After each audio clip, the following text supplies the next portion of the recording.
The Authors Guild is, if you don't know it, the nation's actually oldest and biggest professional organization for published writers.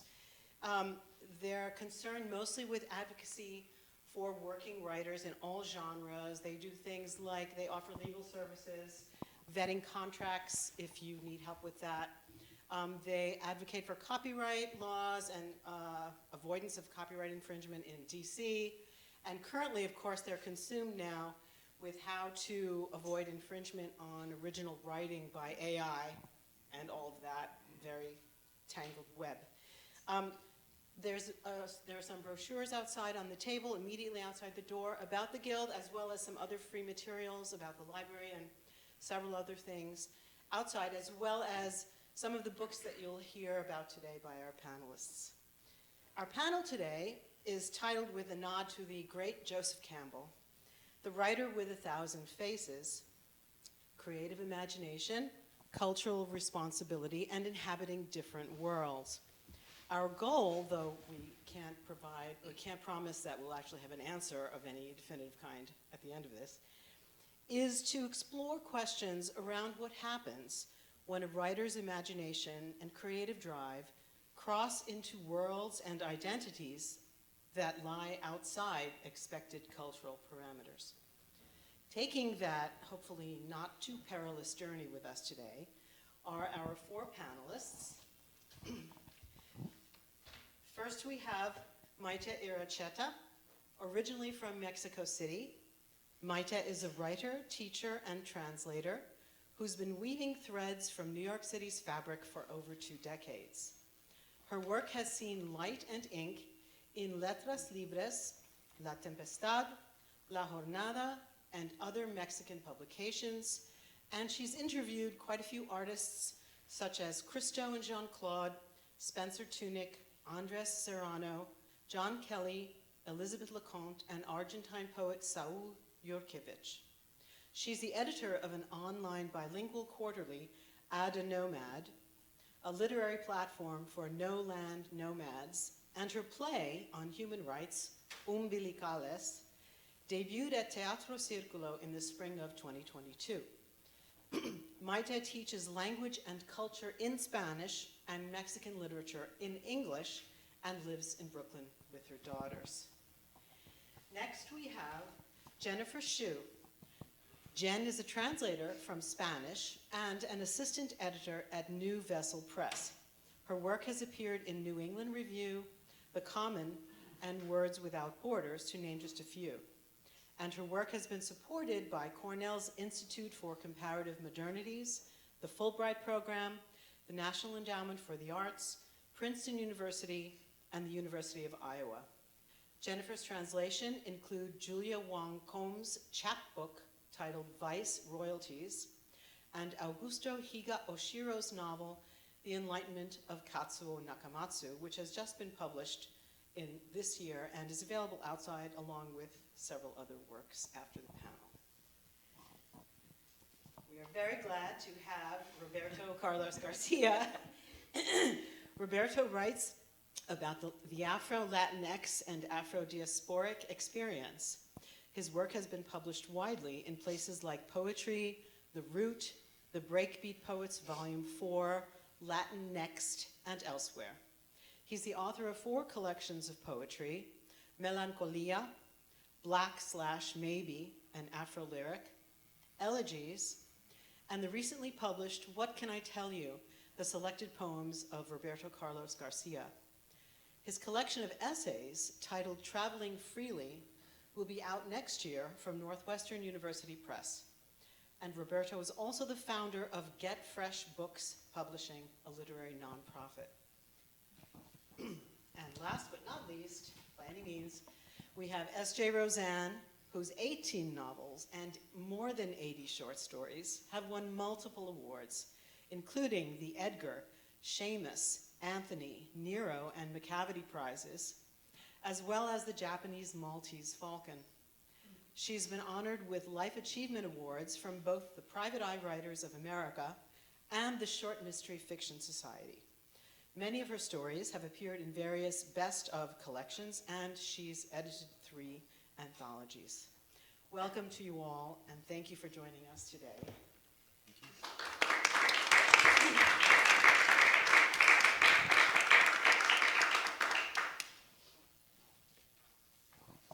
So today's discussion will be organized in two parts.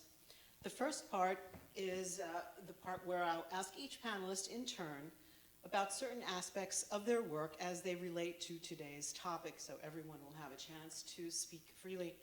In part two, we'll have a question or two which everyone is invited to respond to, and then I hope there's time for a few audience questions at the end. So if I may, I'd like to start by asking you a question, Maite. Sure. Your latest project is, as we said, the online journal Ada Nomad, and I'd like to ask you about that. The theme of wandering is central to it, both in its name and also part of its stated mission. In this journal, you present prose and poetic works written originally in either English or Spanish, and then alongside the original, you present the same piece translated into the other language. Can you talk a little bit about how and why you decided to offer this particular kind of dual language journal, and why you chose to give each piece kind of a twofold life, one in English and another in Spanish?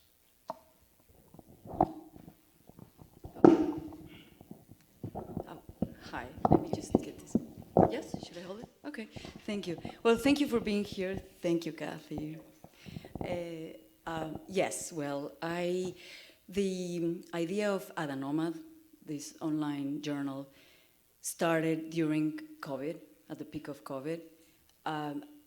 At the time, I have to say more or less what the context is, because this triggered the idea of Ada Nomad. Well, maybe it started as a dream many years ago, unconsciously, just to be able to have this type of journal. I'll explain why. But at the time, I was reading two books that were very influential. One being by Karl Ove Knausgaard, My Struggle. It was the last volume of his, the sixth book. I had read the first five, but then I waited for a few years to read the last one, which is 1,000 pages, maybe more.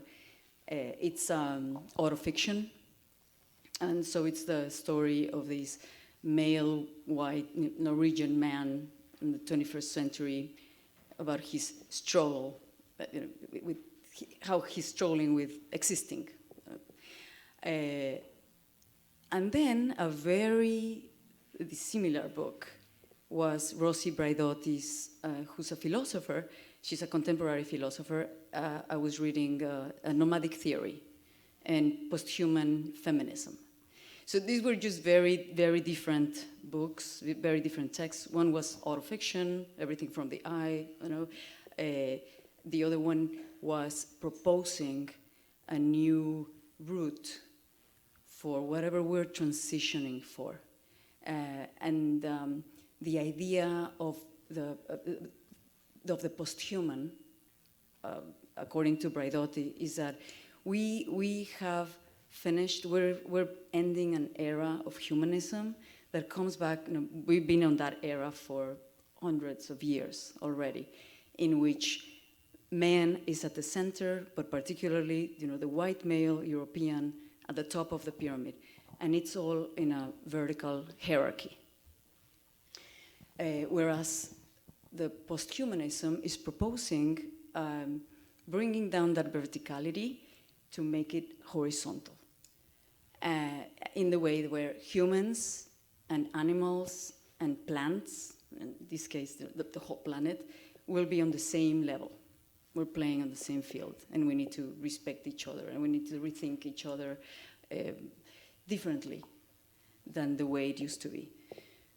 So in a way, I felt like, okay, I'm done with humanism, with Knausgaard. Now I'm going to go to post-humanism with Braidotti and try to refrain my brain around this.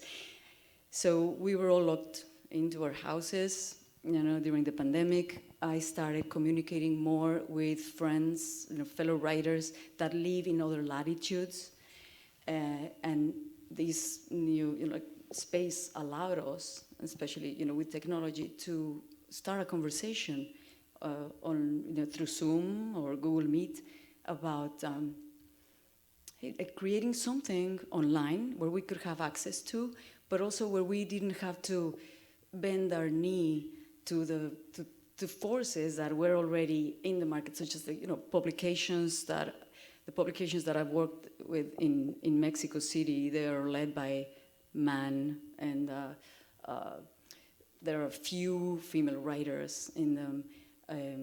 So we thought, let's get control of this in the way we can. Let's start it, and with this horizontal mindset, let's make it a collective, so that every participant can get a chance to propose a theme that we can explore with texts, and co-edit in the issues. Right now it's a quarterly, so we're publishing 4 issues per year.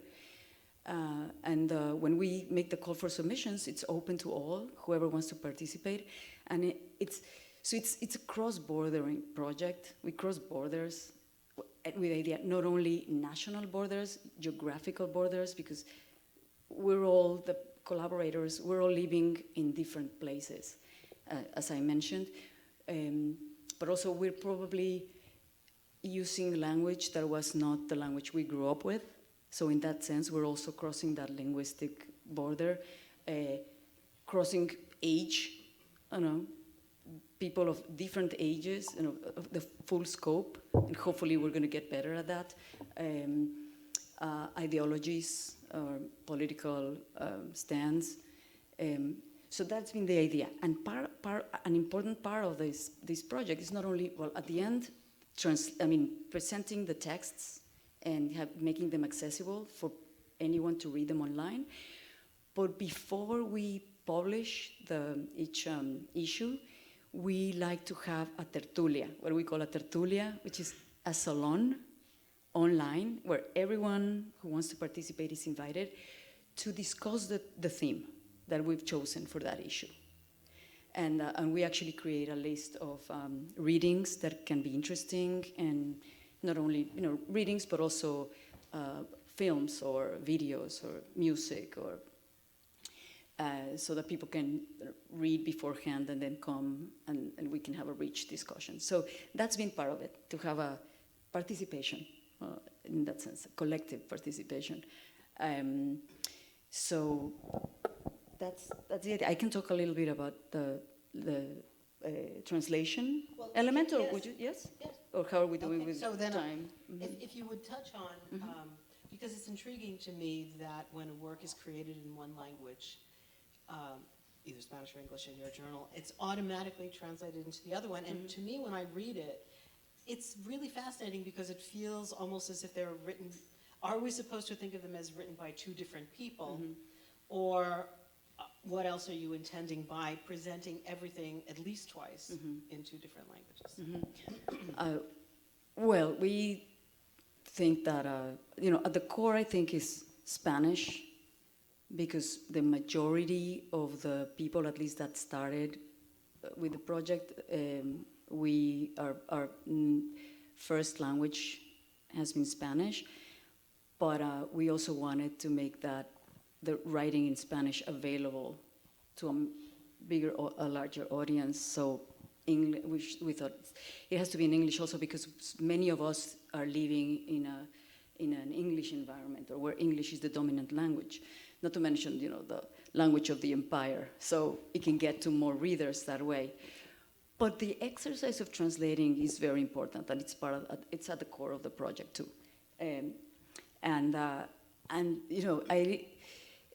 If translators have never really received the credit that they should get, and maybe if we go back to this, and allow me these geometrical images, of the verticality, horizontality, but if the translator has always been in this vertical hierarchy, like a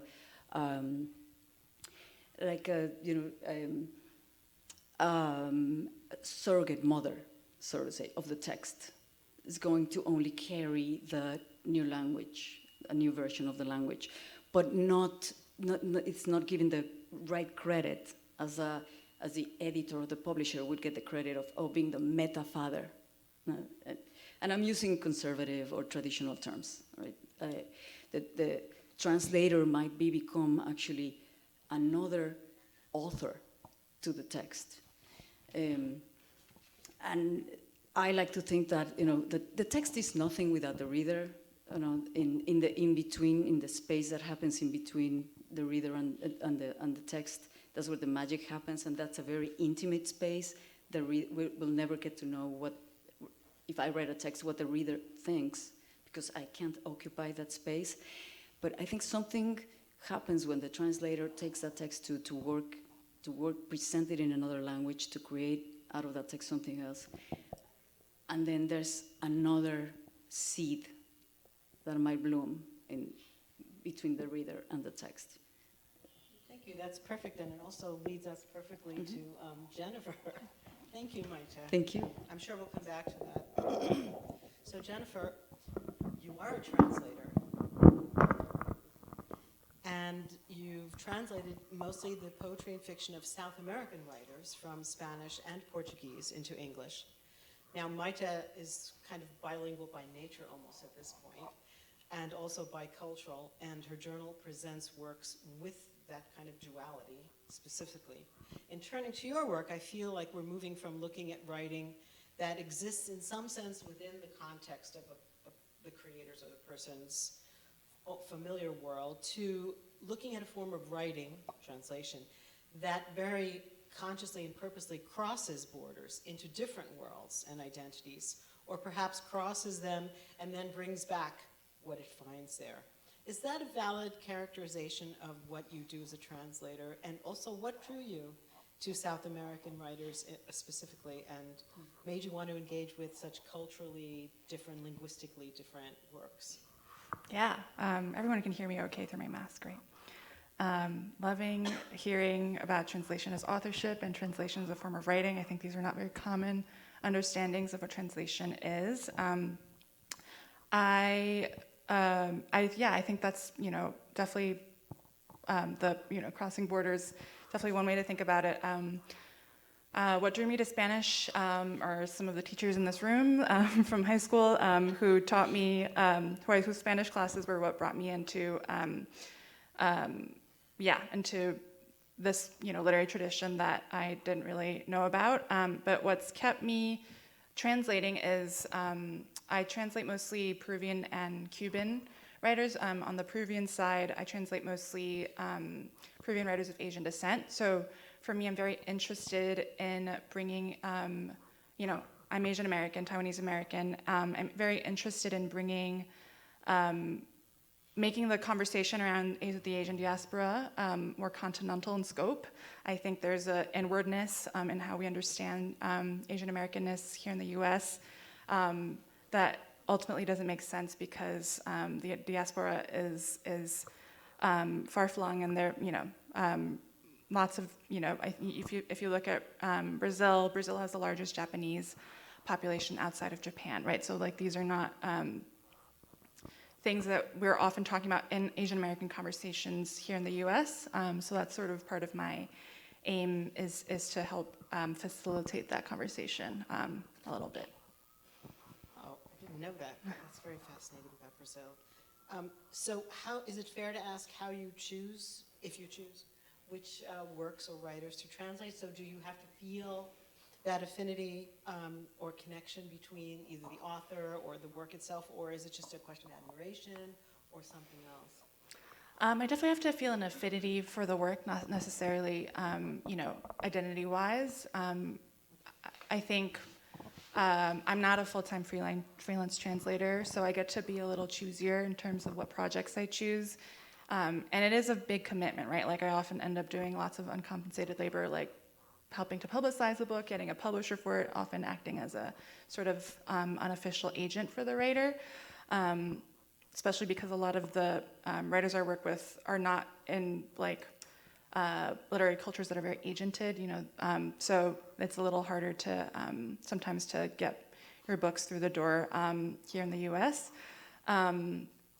So yeah, I definitely have to really believe in a work, really resonate with it as a reader, also find it interesting, and that's come in many forms. Whether it's Julia Wangkom, who's Peruvian of Chinese descent, Tucson, or Aosohi Aoshiro, whose novel I translated and that's coming out this month, who's Nikkei, he's Peruvian of Japanese descent, Okinawan descent, but also writers who aren't part of the Asian diaspora per se.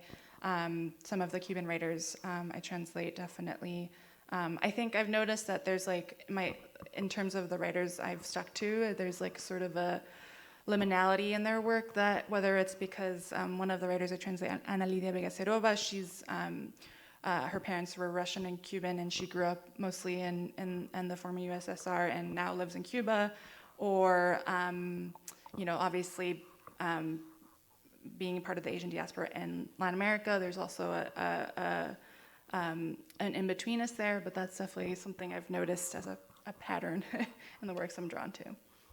So then I'll ask a dangerous question, because of course the diaspora is everywhere, and do you think you would ever be interested in devoting yourself to another language as the way you've devoted yourself to Spanish, and becoming as fluent as you are in Spanish, and then assuming that role in whatever language that diaspora branch was in? Or is there something about Spanish per se that you don't think can be replicated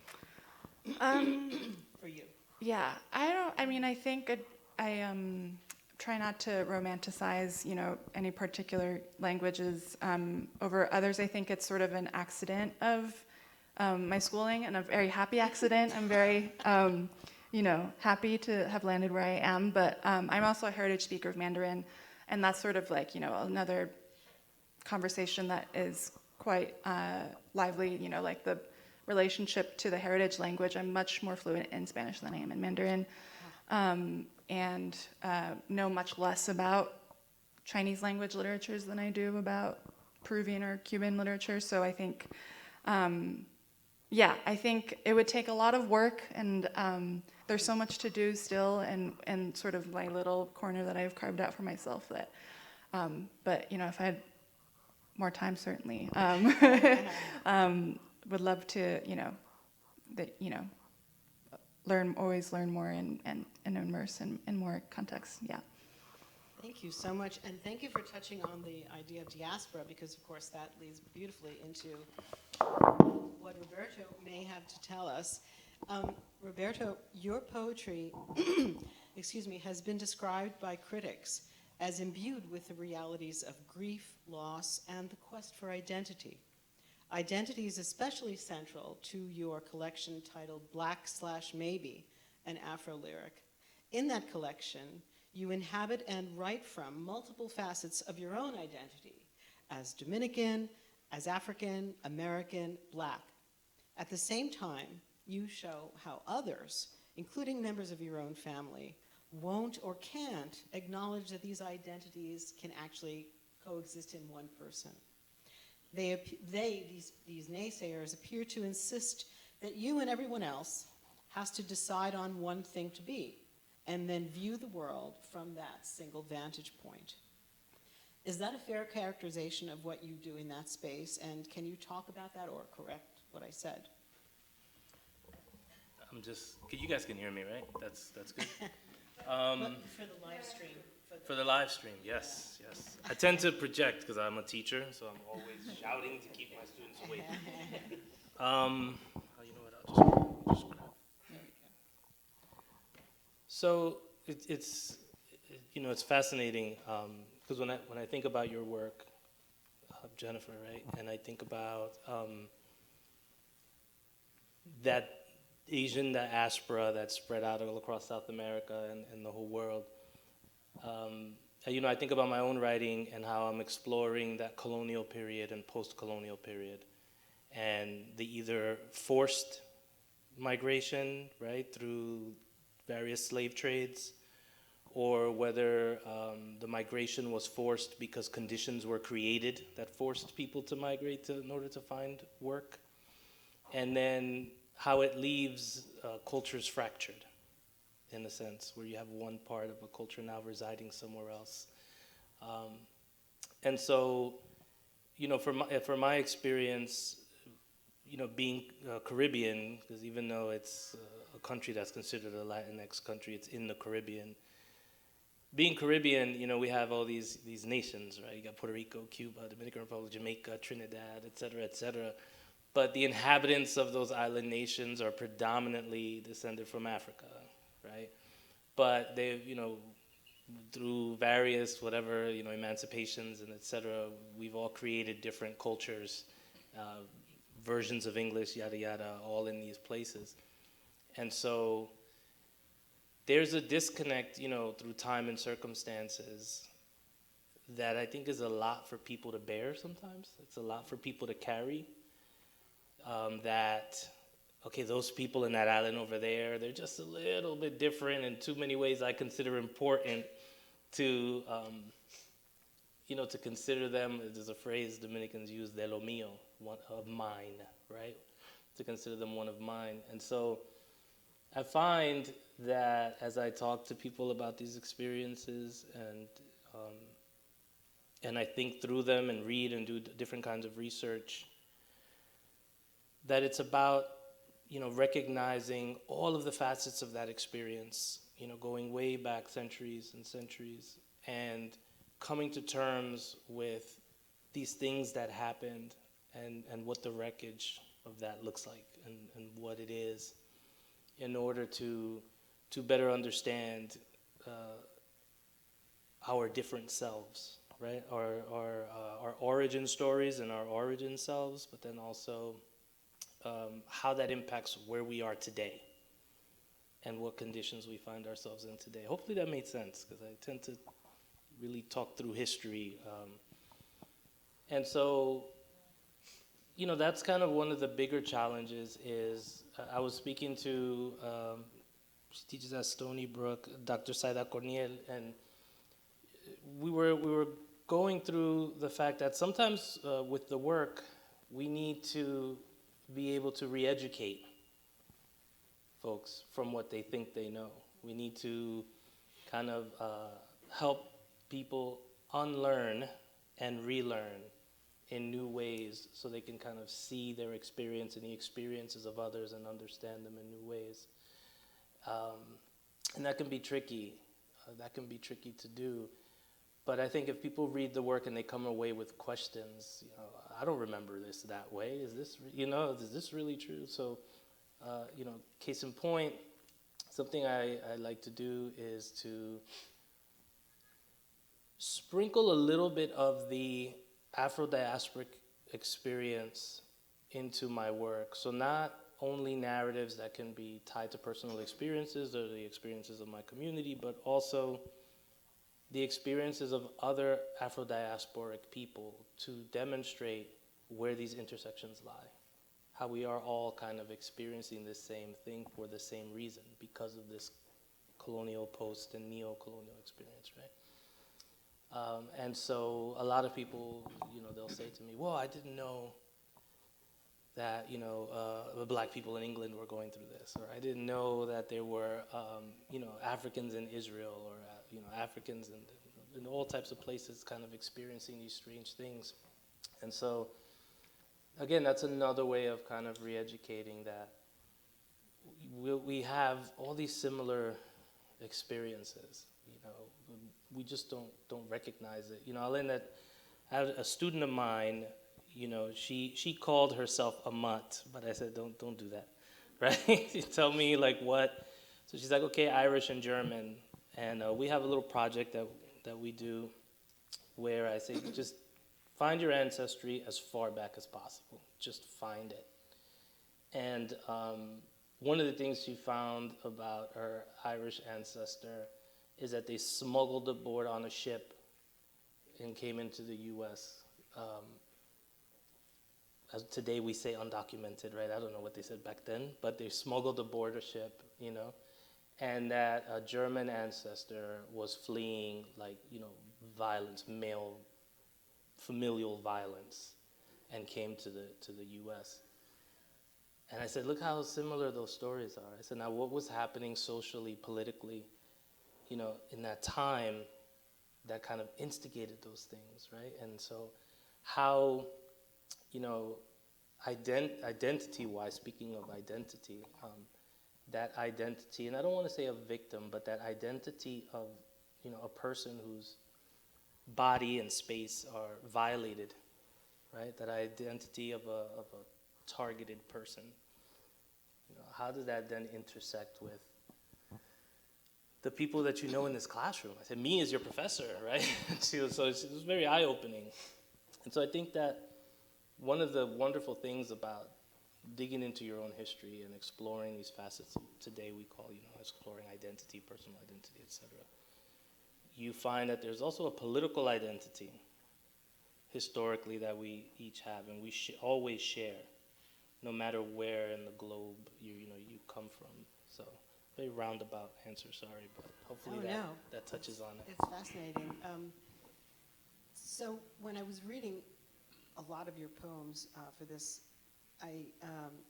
the whole generational thing was very interesting to me, and you sort of writing, or the voice in the poems, writing as almost a new person who was acknowledging the multiplicity of his identities and emerging for the first time and trying to be seen, but also looking down the line. There are at least several poems in there about a baby's child.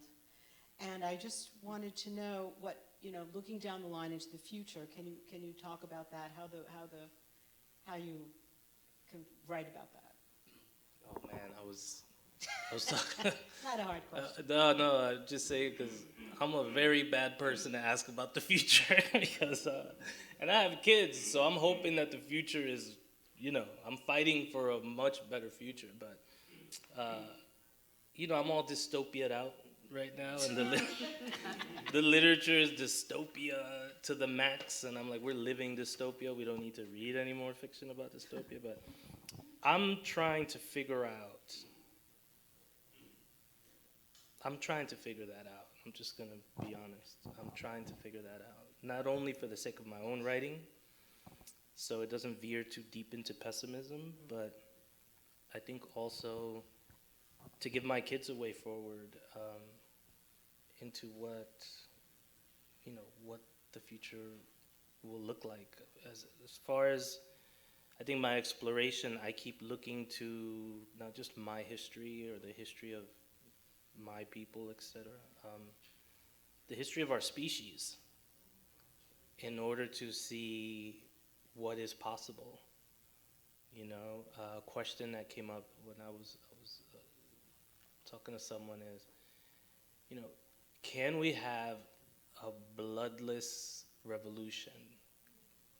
Can we have a kind of bloodless sea change? Only in Czechoslovakia. Right. I mean, see? But man, if it was done there, I tried, because I think, we've reached a point where we're just wild. Right. So yeah, I don't know. I'm trying to figure that out of what it looks like down the line. I think that hopefully there's so much literature out there that's teaching us how history has shaped our present and who we are now, that it becomes a very common understanding to realize that we can relate to each other based off of we can connect with each other. Let me say that, because that word relate gets on my nerves sometimes. We can connect with each other and be better humans with each other based on those identities, some of which we share, some of which we don't. The essential element of humanity. Yeah. Yes. Yeah. Well, again, a perfect segue to our next panelist, SJ. Last but by no means least, your detective and crime novels encompass a variety of protagonists, but one of them is particularly relevant to any discussion of identity, today's or at any time, and that is Lydia Chin, a Chinese-American woman detective that you've created, who solves puzzles with her partner Bill Smith, a white American man. Along with seeing Lydia chasing down, clues and solving these riddles, we get a very rich portrait of her personal life, including her complex, to say the least, relationship with her mother. I'd like to ask you how you came to create Lydia and why you chose to center many of your books on her and her very unique world. Okay, I have to,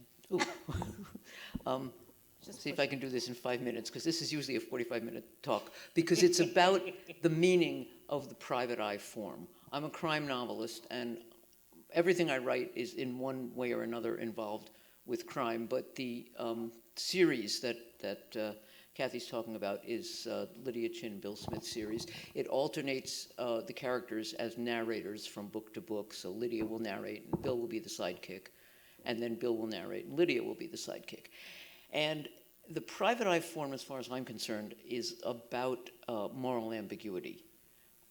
You're a professional at what you do, at investigating, but you don't have the power of the state behind you. And that's the essential fact, because the iconic private eye, who was developed just post-World War I, not the detective, but the private eye, is someone who could be at the top of the, the top of the power hierarchy by virtue of who he was born. It's always a man.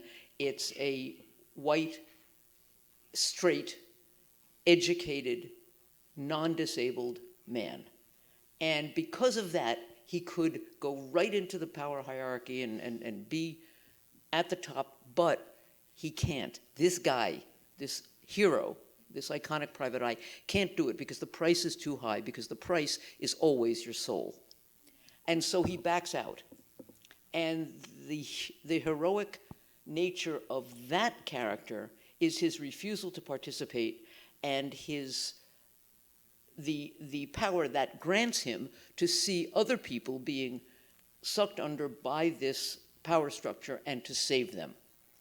But there's another whole, so that was Bill Smith, but there's another whole element of heroism, which is someone who would never have been in that position because of, again, who they were born. Women, people of color, disabled people, gay people. And the heroism there is to be who you insist on being, no matter what the power structure thinks you ought to be because of who you were born. And so in Lydia's case, the heroism is to be, she wants to be a private eye. She's a good private eye. She doesn't want to dress like a girl, which her mother, and that's, I'll get to the mother in a minute because that's a whole other thing, but, but so this is, Lydia's heroism is in insisting on being who she is, not who she is supposed to be or thought of as being or seen as. She's a small Asian woman, so she's automatically discounted pretty much everywhere she goes, which can be very useful. The reason that she's Chinese as opposed to someone like me is because, first of all, I find myself rather boring, and I didn't want to write whole books about people like me, but I wanted her, if the whole point is moral ambiguity, which it is, I wanted my private eyes to, when faced with two bad choices, to have to make one and then live with the consequences. That's the point. And then I thought, well, if Lydia is really the opposite of Bill in her, in the quality of her heroism, but also in all her qualities. If she's a woman because he's a man, if she's small because he's big, if she's young because he's middle-aged, because he's the icon, she's the other thing. If she's also from another culture, then every assumption he has can be called into question, has to be called into question. He says, Happy New Year. She says, no, not till next month. And so he has no firm ground to stand on and make assumptions, this is how life is. And that, for the private eye, is critical. So those were the two characters I chose to tell my stories, and to see each of them through the eyes of the other was was kind of, it had never been done before in the private eye literature, and had I known that, I wouldn't have done it either, because I would have figured 100 years of this stuff, my elders and betters must know something I don't know. But I had read extensively in the literature, but I hadn't noticed that nobody had ever done this. So I did it, and now it's in that series, it's what I do. So that's, now the reason that really tells you why she's not white, but it doesn't tell you why she's Chinese. I've always been interested in Chinese literature, Chinese culture, Chinese music, since I was in high school. And I can't tell you why, and I can't tell you how many times I've been asked this question, and I should have an answer, but I don't. But what I can tell you is that when I was in grade school, PS 81, the Bronx, there was one Chinese family in the school, and they had kids in lots of grades, not including mine, but my brothers, my older brother, Eugene Lee. Eugene used to come over to the house all the time. We used to go to his father's restaurant, and I grew up knowing that Eugene was different, but so were the Catholic kids across the street, and I thought Eugene was weird because he was a boy, not because he was Chinese, Little Brucey Teleki across the street was weird too. Boys, they were my brother's friends who needed them, but there was nothing about his family that was all those words they use for Chinese people that, there was nothing inscrutable about them. There was nothing I couldn't understand. If I wanted to know about it, I'd ask somebody. I would do research. And so when I came to developing Lydia, I already had a big background in Chinese music and art and literature because I was interested. So I thought, if there's anybody I can pull off who isn't like me, it would be a Chinese-American woman. I think it's very important that she's Chinese-American. She's not Chinese. If she'd been raised in China, I think that would be a bridge too far, but she was raised here, so that's where Lydia comes from. Ha. And in this day and age, of course, we have to ask, what have been the reactions, other than the fact that your books, sell really well and they're wonderful? I have had occasionally who are you to be writing a Chinese character? Interestingly, I write Bill Smith in the first person too, and nobody asked who are you to be writing a large white man, But Lydia, I do get that, but I've only gotten it from white people.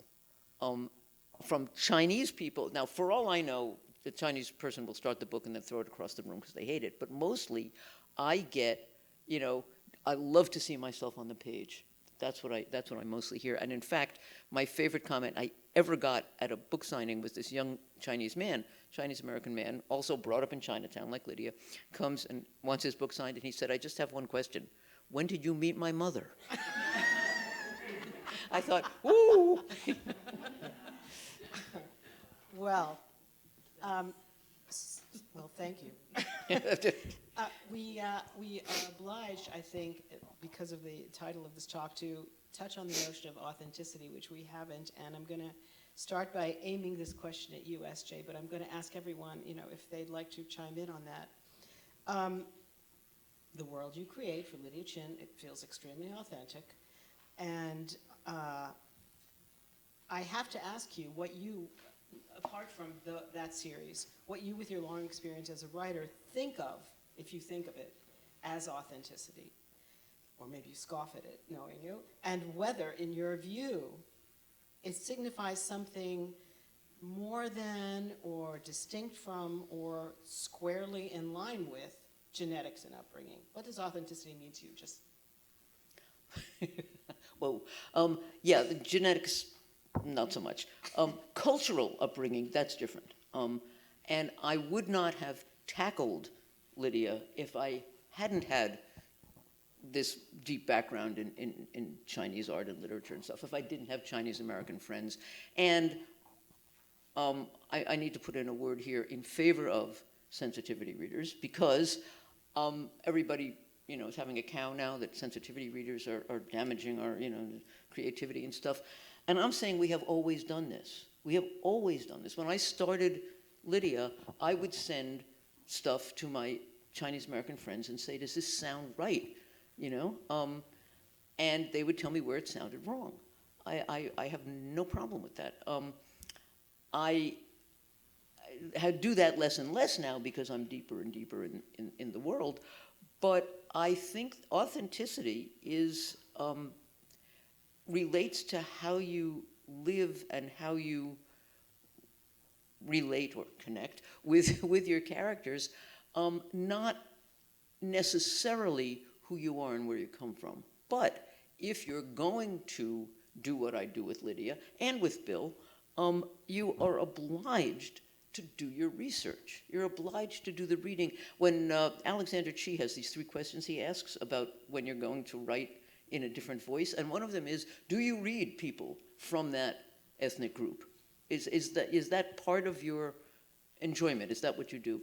You're obliged to do this. If you're going to create a character who is not you, and almost everybody is not you, unless I'm writing about at this point, middle-aged, middle-class Jewish woman who had 1 brother and 2 sisters and grew up in the Bronx, everybody is not me. But you can't assume they all think like you. You have got to research, and that's the fun part anyway, research. So authenticity and reality are not the same, but you really can't fake it.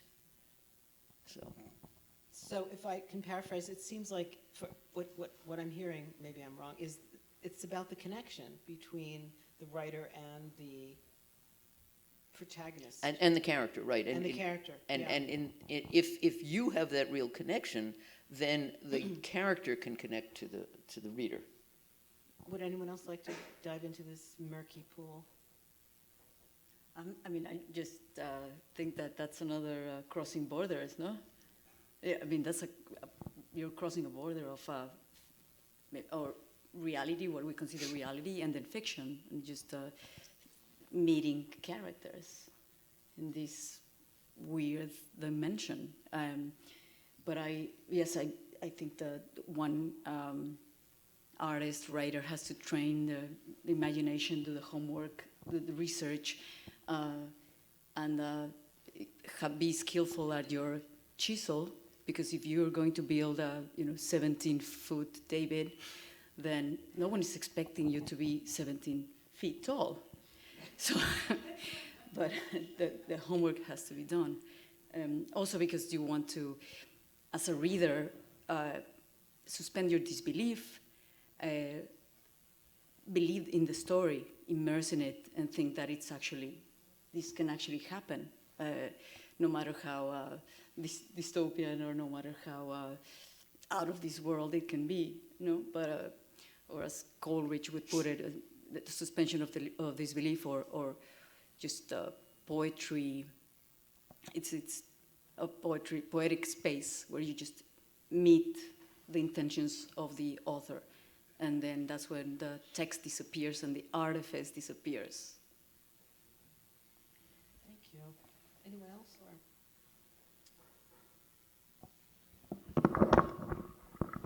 Yeah, I don't really know what authentic means. It's one of those words that's very slippery for me to try to pin down the meaning of.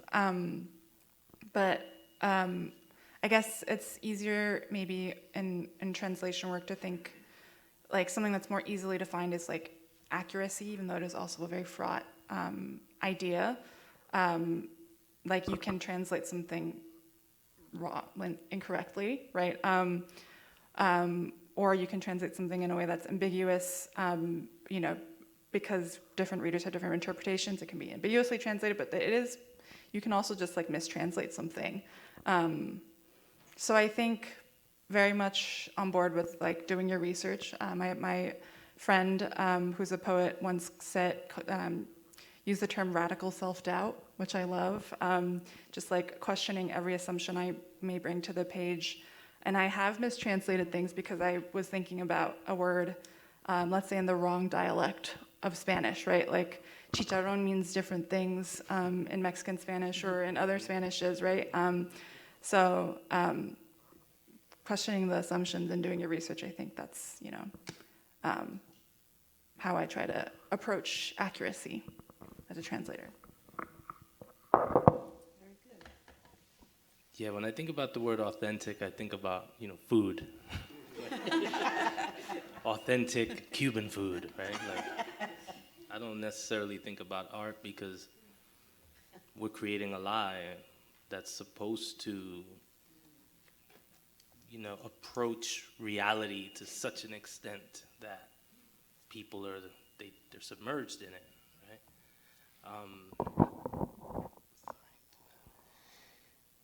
I think if art has taught me anything, any kind of art, is that if you do it right, you can get away with almost anything.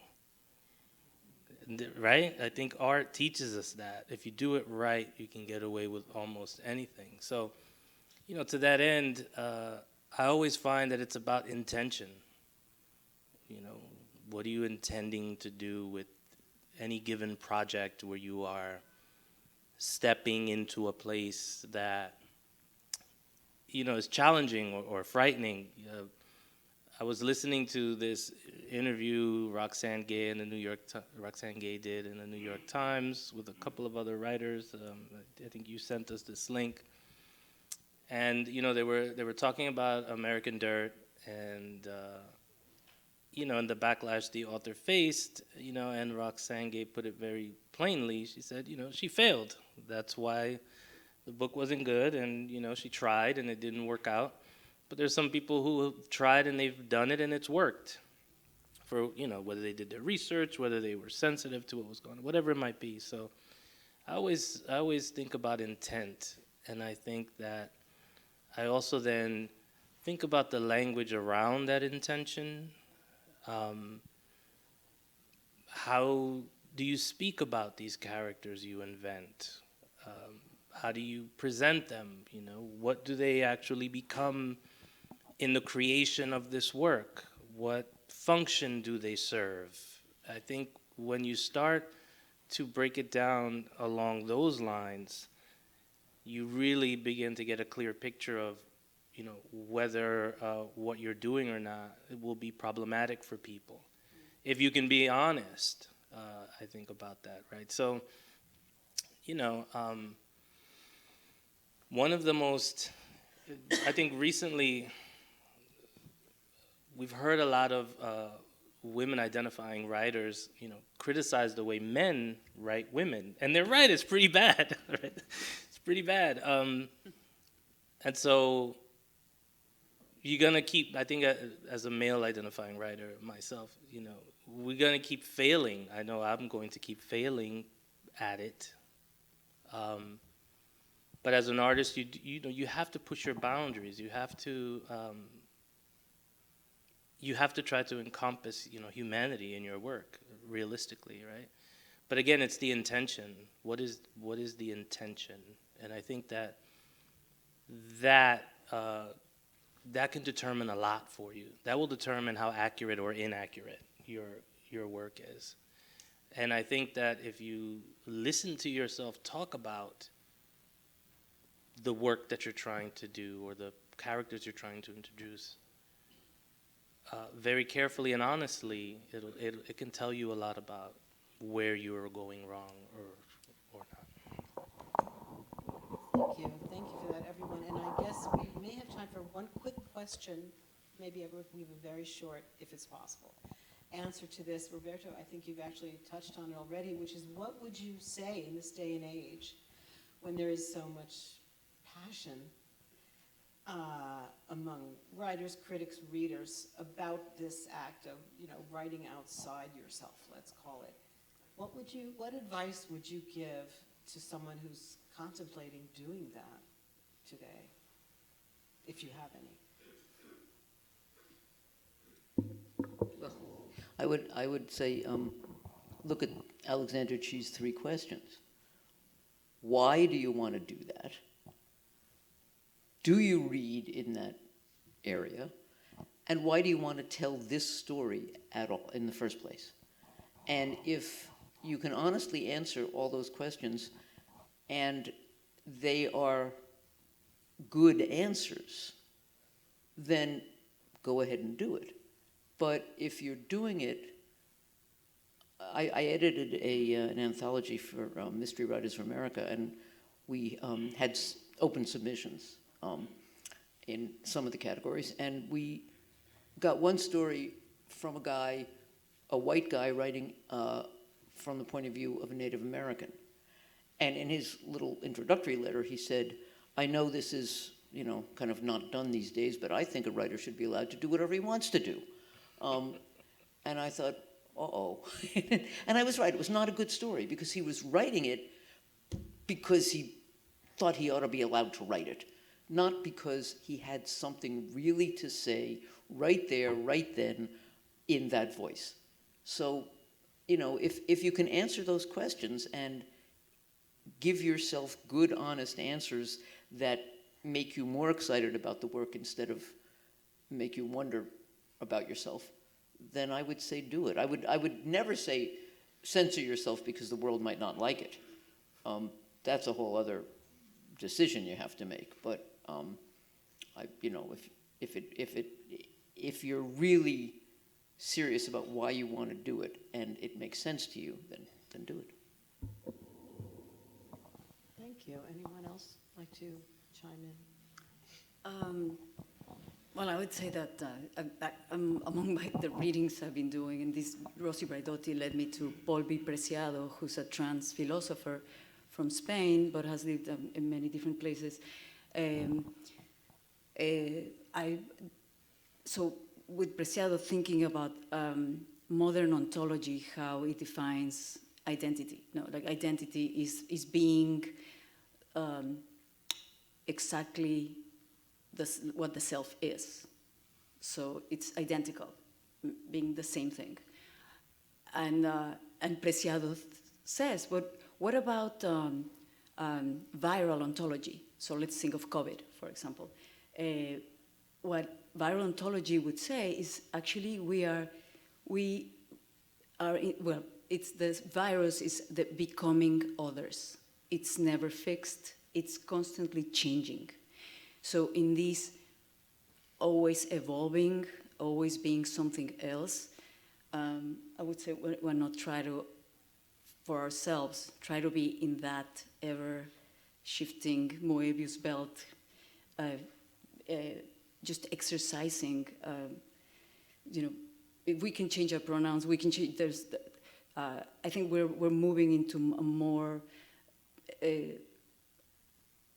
era maybe that will allow us to just evolve and more of the becoming than the pure to the essence, So in that sense, that's my take of it. Maybe that's where we're moving forward, and as artists, authors, to be allowed to explore that, but again, with a knowledge of what that means, the responsibility of doing it.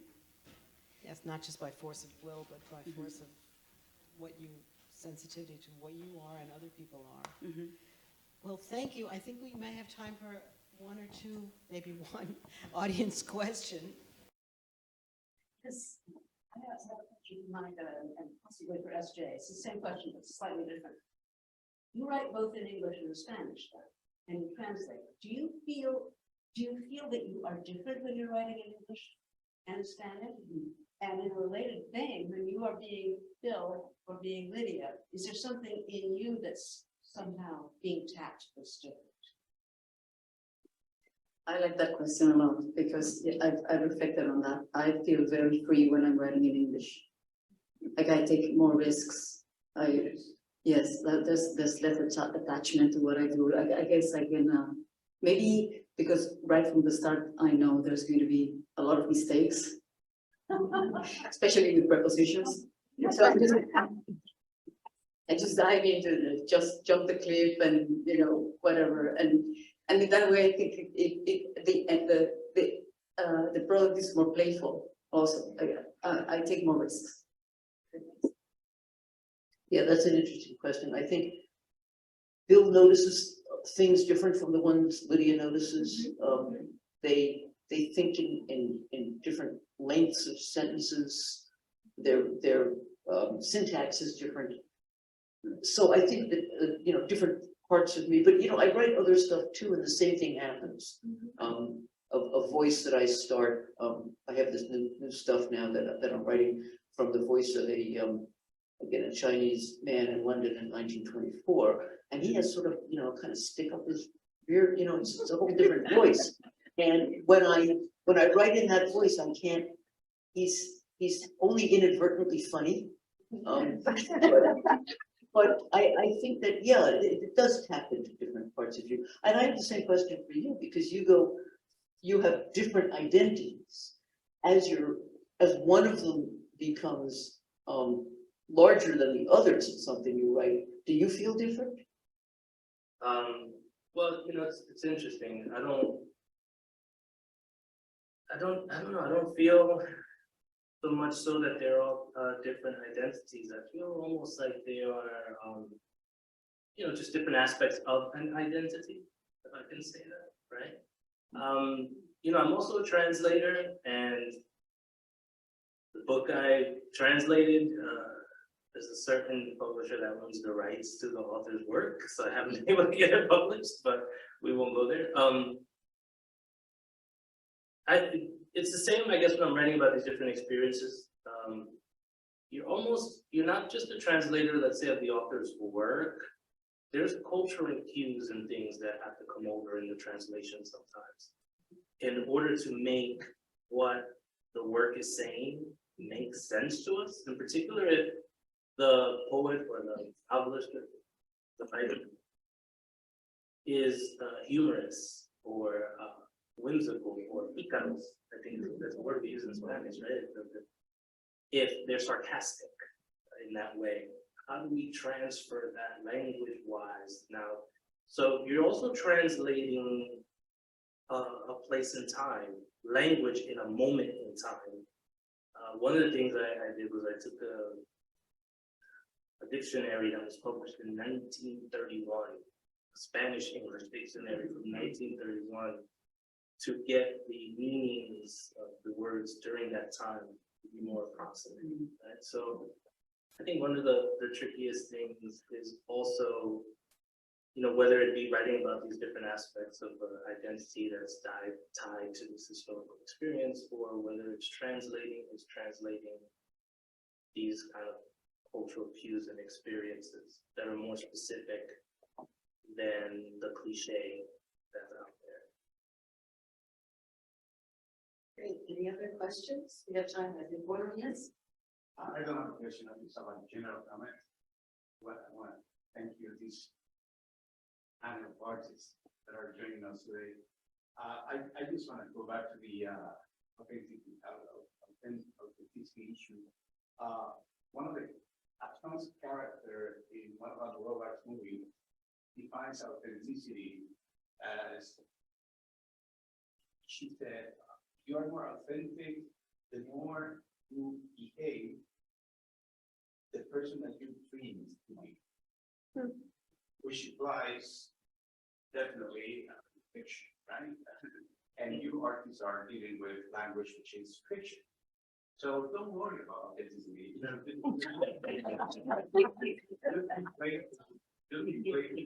responsibly.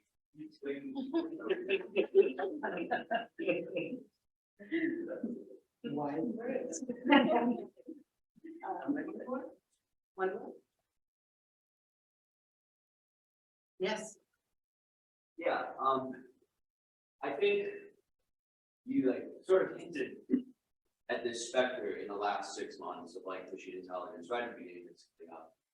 And one of the interesting dimensions of this is how machine translation has changed quite a bit. When I was growing up, it was a very common exercise to take some piece of text and put it through, a very generic, primitive translate, right? Just it was effectively a set of dictionary lookups, and you would step down through different languages, and the message would become higher entropy and more garbled. And so you had this very strict hierarchy of the original signal that would become degraded as it went through these translations. In the past, year, 6 months, we've seen, technologies, at least with the capacity to translate, that are themselves capable of creating unlikely states. Which is to say, you don't see that clear step down in lossiness when you move through language. So I guess in light of that, I wonder if that changes the role of the translator at all, or if it maybe forces someone to think in a more refined way about translation as interpretation, because now it's, now we do have automatic ways of, at the very least, conserving, conserving signal. And so something I've been thinking about lately is that this maybe forces translation to become more of a, or at least brings to light the fact that translation is more refined art than it's sometimes given credit for. And I don't know if you thought about it at all. Yeah, I think the specter of machine translation, has always been there, and I think for me, if you think about translation always first as an act of interpretation, then it the threat of, or the thought of machine translation making literary translators irrelevant feels less scary, I guess, or present. And I do think there is, thanks to the advocacy of different translators, growing understanding of translation as a form of writing, and as its own form of art, right? Like I pick up certain books so that they were translated by somebody whose case I really trust and whose translations I think are great, right? Like translators as a form, as a guide into what what you might want to read based on what their own tendencies. So yeah, I mean, I guess I think also, machine translation is always trained on corpora of work that's been done by humans, right? So like, I don't know if one can really exist without the other, and like the imaginative leaps that are necessary, especially in translating poetry, but also in translating all sorts of literary work, I think.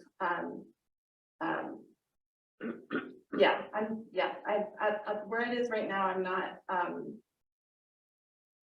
feeling like, oh no, I'm going to be out of a job, although it's not necessarily the job, even now for me, because the other aspect of it, right, is that translation, because it's devalued, isn't very well compensated as a form of labor. So, but yeah, I guess it's my incoherence.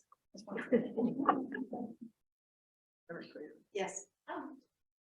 And that comment from that man talking about authenticity, he was talking about the definition, and then at the end of it, he said, so don't worry about being authentic. Could you explain how you reach that conclusion? Yes, what I mean is playful. Authenticity is a trap. I mean, authenticity is fiction. It's fictional. We can spend all our life trying to find that. And we're going to be using words or fiction, trying to find something. And what Mike has said about how she feels when she writes in English, that she simply decided to inhibit herself and just be playful. That's what I think that is probably the right approach. And I said also being responsible, right? Alluding to your research that you do when you play another character or trying to go into other voices, playing responsible. I mean, do your homework, but be playful. Don't worry too much about being authentic. That's me. I can add something, just because you mentioned the scene of an Almodovar movie. That's I know that scene very well because it's this transgender person talking to an audience and saying that that he was born as male, and then by ways of surgeries, she is now has a female body and identifies as a woman. So she starts telling the audience how much she invested in each part of her body through these surgeries. And she said, and I'm so happy I did that. You know, like I'm super broke now, but now I'm a more authentic version of the self that I always wanted to be. So I'm now closer to that idea of myself. What movie is that? This is Almodovar, all about my mother. Mother,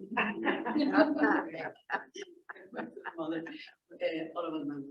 But I love how this connects with that idea of, you know, just can we imagine a world or a reality in which we allow ourselves to transition, to be more in the becoming, you know, mutating into whatever we want, where we would feel more authentic with ourselves, but it doesn't have to be fixed.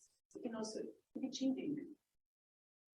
We can be in our own diaspora of ourselves, shedding skin, and maybe have that approach with fiction.